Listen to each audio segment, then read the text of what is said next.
magpaparto na tayo sa cooking natin. Yung parang pizza. Ayan.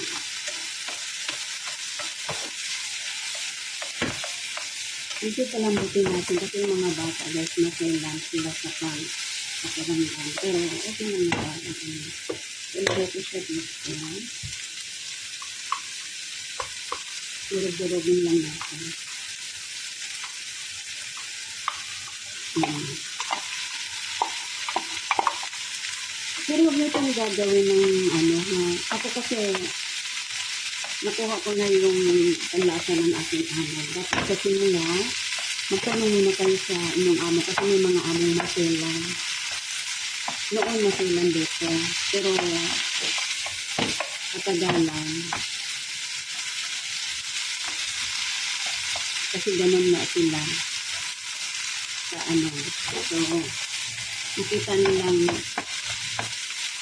mas nakakatipid sila dito lang sila. Kaya,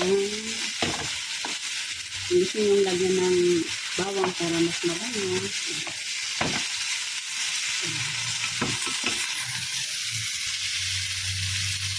Ang ganda na.